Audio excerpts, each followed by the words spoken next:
Assalamualaikum warahmatullahi wabarakatuh. Kami daripada P3 akan membentangkan pembintangan yang bertajuk Kuasa Raja-Raja Melayu dalam Perlembagaan. Definisi perlembagaan. Perlembagaan adalah kumpulan peraturan berkaitan pentadbiran sesebuah negara. Perlembagaan telah mencipta 3 institusi pentadbiran negara, iaitu Badan Perundangan, Badan Eksekutif dan Badan Kehakiman. Perlembagaan mempunyai peruntukan berkaitan kuasa dan peranan ketiga-tiga institusi tersebut. Pada masa yang sama, perlembagaan juga meletakkan had kepada kuasa ketiga-tiga badan tersebut. Di samping itu, perlembagaan juga menyediakan asas kenegaraan Malaysia, termasuklah agama bagi negara, kumpulan dan institusi-institusi yang mempunyai salsiah sejarah seperti institusi belajar. Perlembagaan adalah undang-undang tertinggi negara dan merupakan undang-undang utama dan juga berperanan menentukan ideologi negara, sistem pentadbiran negara dan seterusnya, meletakkan idealisme pada masa depan negara. Perlembagaan Persekutuan adalah sebuah dokumen bertulis yang diluluskan melalui proses perundangan. Ia merupakan undang-undang tertinggi bagi negara Malaysia. Perlembagaan persekutuan tersebut direka bentuk berdasarkan kerangka asal pentadbiran negara yang telah dipersetujui dan wujud sebelum merdeka lagi. Oleh itu, pemahaman dan penghayatan kepada setiap peruntukan perlembagaan hendaklah berdasarkan kepada sejarah, budaya dan juga amalan negara. Perlembagaan juga mempunyai peruntukan yang mengambil kira kepentingan semua komuniti yang membentuk bangsa bagi negara ini.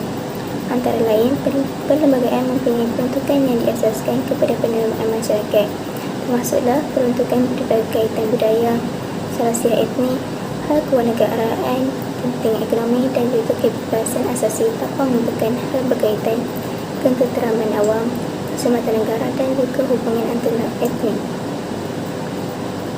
Perlembagaan adalah juga simbol kemerdekaan dan kedaulatan negara. Tanpa sebuah perlembagaan, kita tidak boleh membentuk negara yang merdeka setelah berada di bawah naungan pemerintahan atau penjajahan kuasa asing.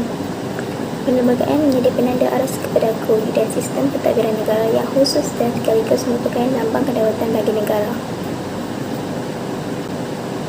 Seterusnya adalah Raja. Raja ialah pemerintah daripada keturunan ksatria, iaitu gelaran ini mempunyai sejarah yang lama dalam subbenua India dan juga Asia Tenggara seperti yang telah dibuktikan di Veda. Perkataan Raja pula berasal daripada perkataan Sanskrit Rajan serta kata asal perkataan Latin Rex, Gorix. Raja merupakan seseorang yang mengetuai dan memerintah sesebuah bangsa. Raja berperlembagaan pula merupakan kerajaan yang ditubuhkan di bawah sistem perlembagaan yang menetapkan raja sebagai kepala negara dan perlembagaan sebagai undang-undang tertinggi negara. Kuasa Raja-Raja Melayu dalam Perlembagaan Malaysia adalah: yang pertama, melakukan pemilihan atau pemecatan ke atas jawatan yang di-Pertuan Agong. Yang kedua, melakukan pemilihan ke atas jawatan timbalan yang di-Pertuan Agong bagi persekutuan. Yang ketiga, mempersetujui atau tidak tentang apa-apa perbuatan, amalan atau upacara agama meliputi seluruh persekutuan. Mempersetujui atau tidak mana-mana rang undang-undang atau pelantikan yang memerlukan persetujuan Majlis Raja-Raja.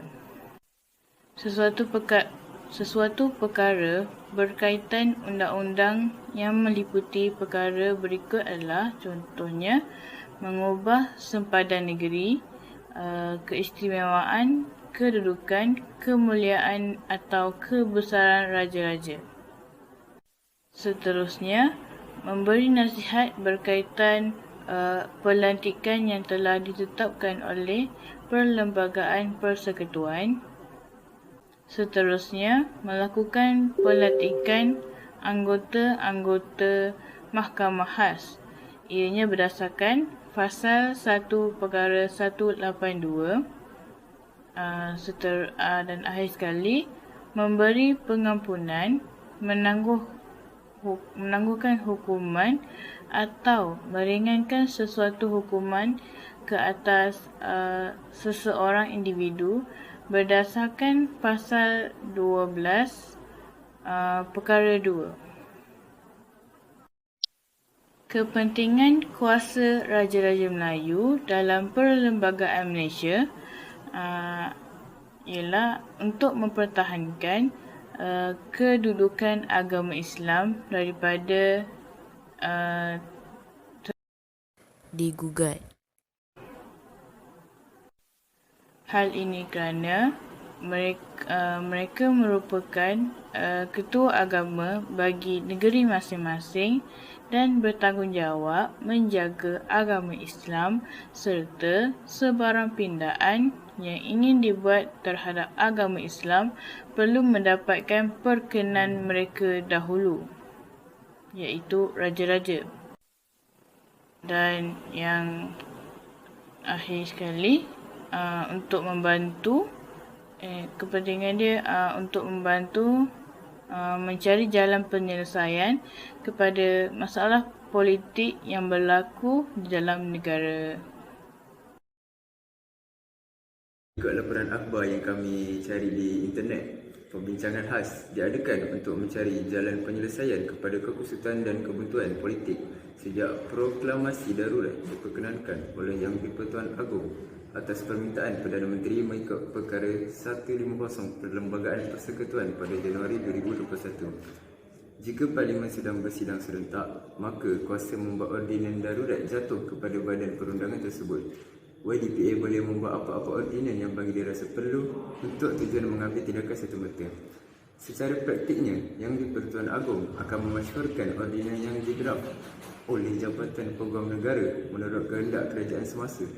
Dalam konteks proklamasi darurat 2021, walaupun Parlimen tidak bersidang, ordinan darurat yang dimasyhurkan oleh YGPA adalah sah mengikut peruntukan Perkara 150(2)B. Pada hakikatnya, sistem pemerintahan di Malaysia adalah berasaskan prinsip rasional legal kerana sistem ini dibangunkan berdasarkan sebuah perlembagaan yang digubah dan digubal oleh pakar undang-undang dan governance antarabangsa yang sangat arif. Berdasarkan unsur-unsur watan berlandaskan adat tradisi Melayu yang pertimbangan akhirnya telah diputuskan oleh Raja-Raja Melayu. Kita amat perlu meneliti kandungan perlembagaan persekutuan untuk memahami sistem pemerintahan Malaysia kini, iaitu Perlembagaan Persekutuan Tanah Melayu 1957, kini Perlembagaan Persekutuan Malaysia 1963, yang telah dirangka oleh sebuah suruhanjaya perlembagaan yang diketuai oleh Lord Reid pada 1956 itu. Dengan cara itu, kita mungkin boleh memahami kenapa kemudahan politik yang kita hadapi sekarang telah terjadi tanpa jalan penyelesaian yang realistik.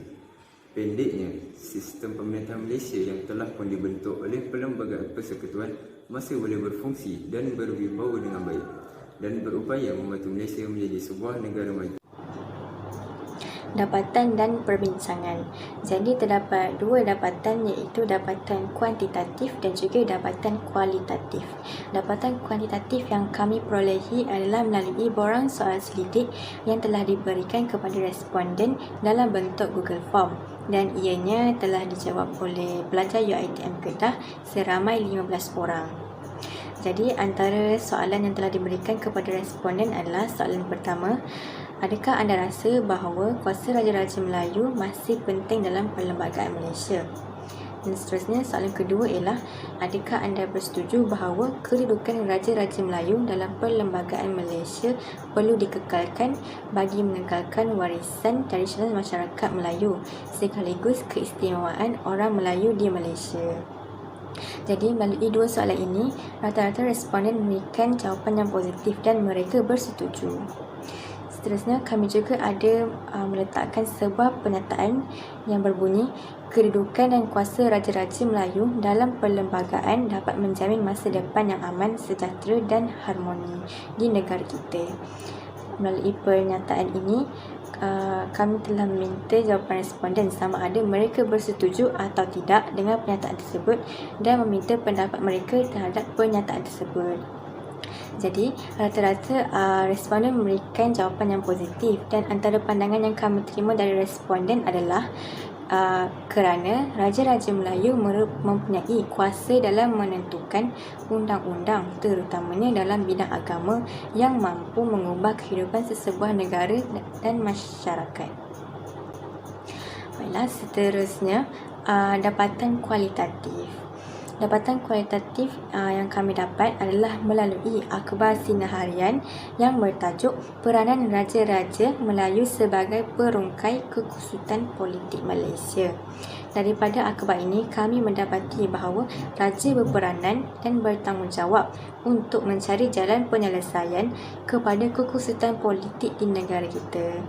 Atau dalam kata lain, Raja juga berperanan dalam menjaga kestabilan politik, ekonomi dan sosial di negara kita. Selain itu, melalui laporan Suruhanjaya Red, Raja juga berperanan sebagai penjaga perlembagaan persekutuan. Mereka juga berperanan dalam menjaga bahasa Melayu, hak keistimewaan orang Melayu dan juga hak kewarganegaraan orang bukan Melayu. Seterusnya, Raja juga dari segi bidang kuasa, Raja berperanan dalam mempertahankan hak agama Islam. Hal ini kerana Raja merupakan ketua agama dan mereka bertanggungjawab dalam menjaga agama Islam.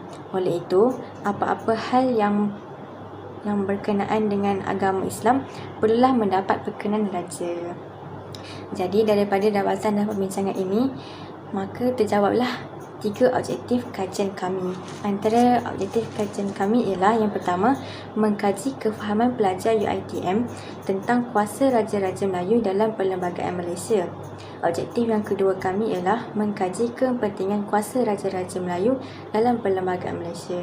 Dan objektif yang ketiga ialah mengenal pasti bidang kuasa Raja-Raja Melayu. Sekian saja daripada saya.